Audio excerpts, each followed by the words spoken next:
Olly here, and this is the 26th edition of Olly Ranks, where I'll be ranking the 26th and final season of classic Doctor Who.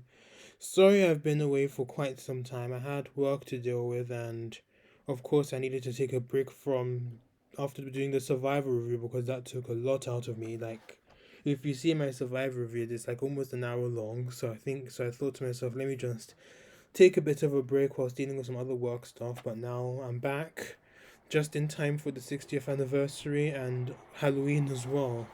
So more on to season 26. Of course, this is Sylvester McCoy's third and unintended final season as the Seventh Doctor, and as you all know, season 26 was the last season of the original classic run. And then if Doctor Who did actually return in 1990, Sylvester McCoy would have returned, and season 27 probably would have been his last. So, because the BBC were unsure about how Doctor Who would be able to fit in their future, and they finally made the call to officially cancel Doctor Who. And they thought that Doctor Who kind of needed a bit of a break, at least for a few years. But then those few years turned out to be 16 years. It was with a TV movie made in between that.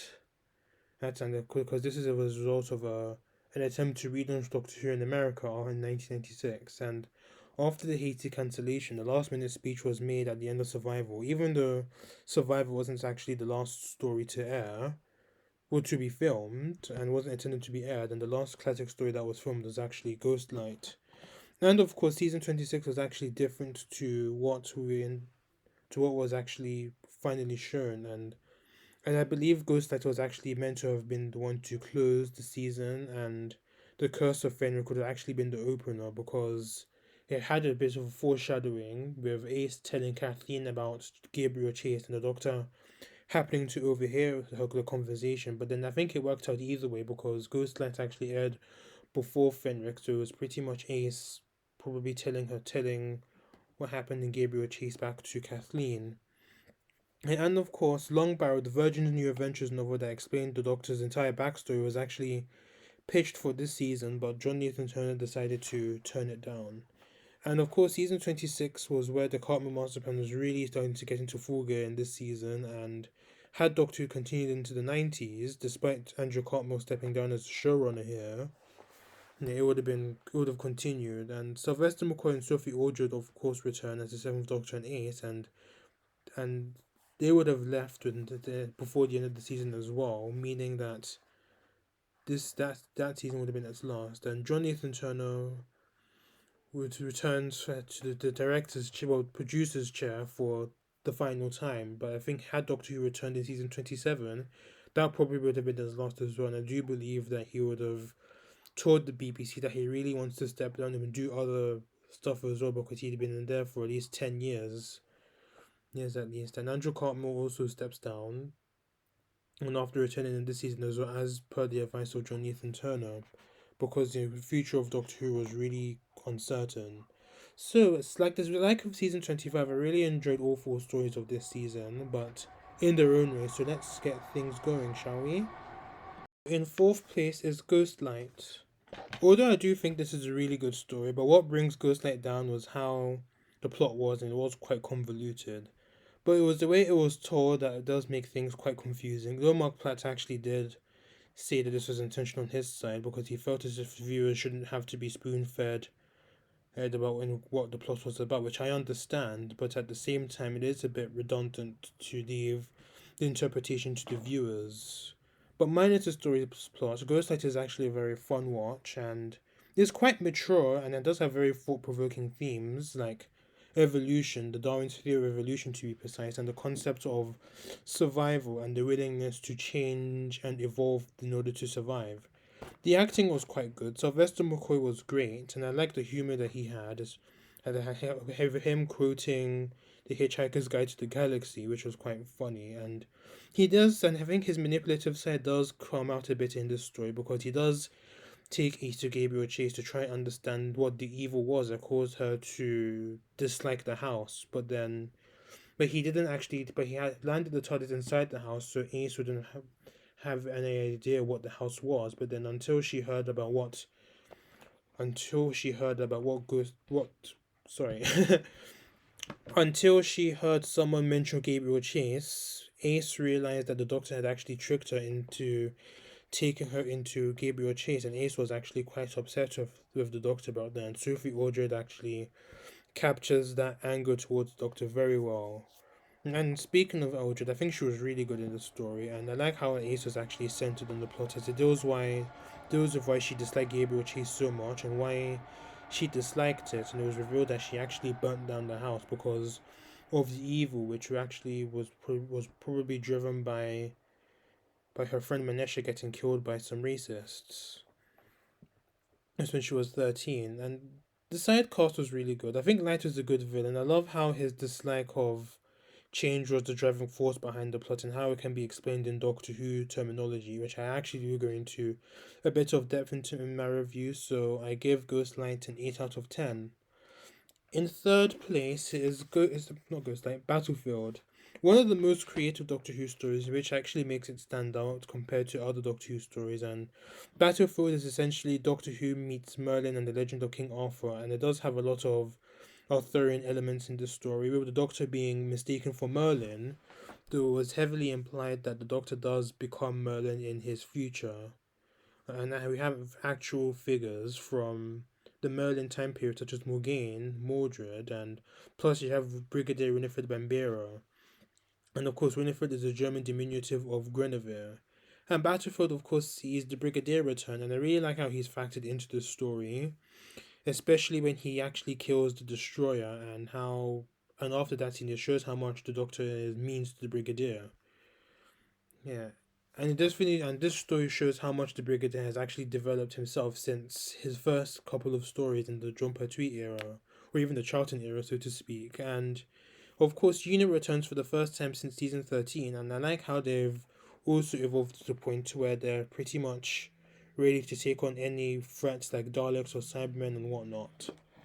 And the acting was really good. Sylvester McCoy was brilliant, and I like how the Doctor just runs along with the fact that he's literally Merlin. And Ace was great here as well. As despite Sophie Aldred nearly dying during the making of the story, especially with that scene in the part two cliffhanger when she was trapped in that booth, and there was a bit of glass that was cracking, and it was about to like expand outwards, and she probably would have been electrocuted to death. And I actually did talk about this in my review, but she still did a very good job. And this story is the first to actually explicitly mention Ace's troubled home life, especially to her dislike with her parents, more so her mother.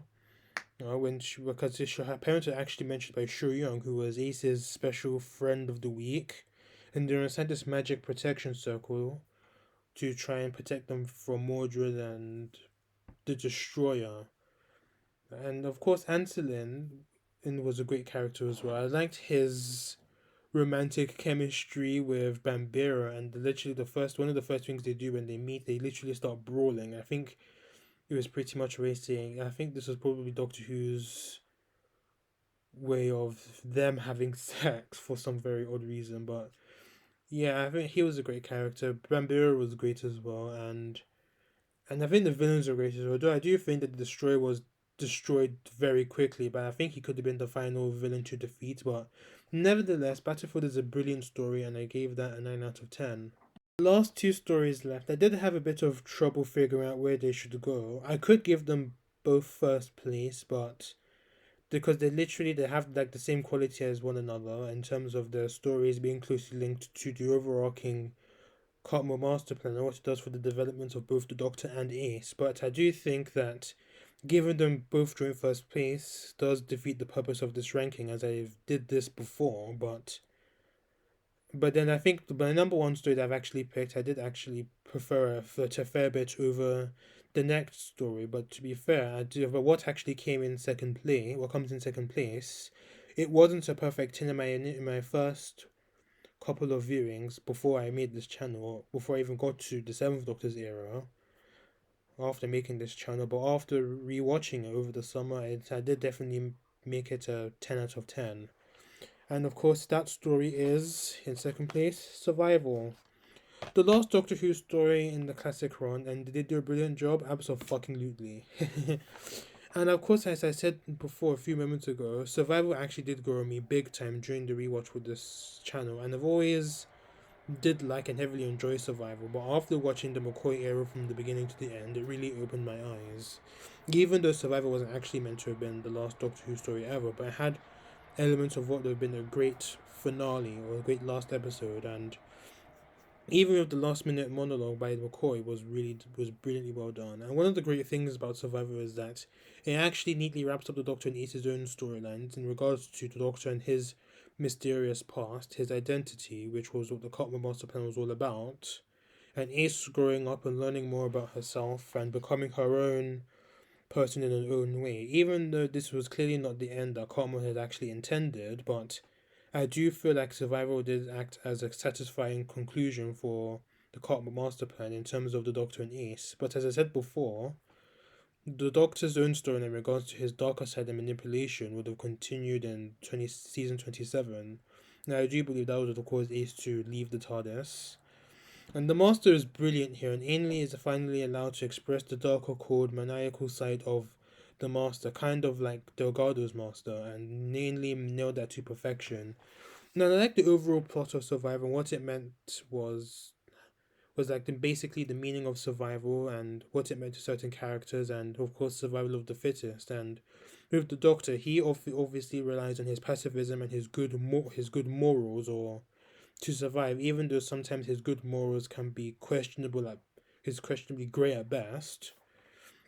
And how he's pushed to his limits thanks to the Master, who is evil and loves expressing that evil and pretty much wants the Doctor to become evil, but at the same time he wants to kill the Doctor as well. And with Ace, survival means what survival means for her is being free and having a good head on your shoulders and with a bit of good on your side. In addition to her realizing the struggle she will face with the temptation of how she was back in her old days, especially when she met Kara the cheetah person. And of course, the Master, Midge, and Patterson, they relied on killing and being violent to survive. And of course, what it meant for them was kill or be killed. I could go on a bit more about survival, but please watch my review because I spoke about it for a whole fucking hour. So it is a brilliant story, very well done, good themes, good acting, great end to the classics, and of course, survival is a 10 out of 10. And in first place, unsurprisingly, is the Curse of Fenric. Honestly, what can be said that hasn't been said already? It's an iconic story, and without a doubt, one of Sylvester McCoy's best, and without a doubt, one of the best classic stories in the 1980s. Set in the Second World War, the Doctor faces off against an old foe from his past that he thought had been long defeated. And of course, the Curse of Fenric, this is where the master plan starts to peak towards the climax, as it's revealed how Ace ended up on Iceworld, which was a result of Fenric's own doing, and how the Doctor had been aware of Fenric's machinations the whole time. And he knew about this when he saw Ace and how she ended up on Iceworld, and how Lady Painfort was transported from 1638 to 1988 in the previous season. And because she didn't use black magic to travel through time, she was actually was done as a result of a time wind done by Fenric, which does make her a wolf of Fenric. In that scene where he knew that the Doctor was pretty much revealing everything was so brilliantly well done, because as you all know, the Doctor had to do this to shatter Ace's faith in him to stop Fenric once and for all. And the acting involved was honestly, I have to say, it's Oscar worthy, and Ace was brilliantly written here as well. As well as finding out about how she ended up on Iceworld, she becomes involved and befriends a young woman named Kathleen and her baby daughter Audrey, which triggers Ace at the start because Audrey is her mother's name. And when she helps Kathleen and the baby escape from the Hemovores and Fenric's impending arrival, Fenric actually tells her that she that that Kathleen is actually her grandmother and the baby was actually her mother, and that pretty much confuses Ace because she still hated her mother but she loved the baby, which was also actually explained to her, and Sophie Aldred actually captures that struggle beautifully. And of course, Sylvester McCoy, well, he is Sylvester McGreat. I think I might actually call him that from now on. Sylvester McGreat was actually great here as well. I do like how the Curse of Fenric shows the Doctor's own manipulation and how it can get out of hand very quickly if it's not under control, and it could lead to very dangerous situations, like Ace helping Judson with the inscription, which he failed to warn Ace about, and the themes and subject matters that were addressed that really does aid the Curse of Fenric in making it a brilliantly written story, especially with the context of the religious faith and how faith can be used as like a driving factor. Well, of course, with Ace believing in the Doctor, which was what was the her faith that was keeping her alive, and how it's contrasted with the Reverend Rainwright, which does tie in with the religious aspect of the story, how he was, obviously he's a vicar and the reverend of the town, and he was pretty much relying on his faith in God to keep him sane throughout the war, but then he was starting to lose his faith because he was horrified about the horrors of the war, especially with German innocents getting killed by British soldiers, and he didn't really like the aspect of war as well. And he felt as if he was giving the people his false hope because of him losing his faith. Even then, when he hears that faith is what protects you from the hemovores, he pretty much tries to boost that faith, but to protect himself. But that obviously fails when the hemovores end up actually killing him. Speaking of which, the hemovores were brilliant villains. It looked really scary, and Fenric was a great overarching villain for the McCoy era, and I really liked his presence, and it was very stress-inducing for the characters involved. And of course, the influence he had on stories throughout the era was very well done, and I liked how Fenric and the Doctor were very similar in terms of their intelligence and mass manipulation of others, but the Doctor manipulates for good, but others might not necessarily see it that way. So, the Curse of Fenric gets a perfect 10 out of 10. So, to wrap things up, season 26 is a brilliant season. Even though it wasn't meant to be its last, it definitely felt like a last hurrah, or at least a brief farewell for now. Even though the future of Doctor Who was quite uncertain, and the Doctor and Ace's storylines were both wrapped up in a way that served as both a satisfying ends for both their characters, but at the same time it opened it left the door a bit open for them to explore more opportunities had it Doctor Who come back for season 27, with the Doctor steering into the path of darkness and how Ace probably would have left.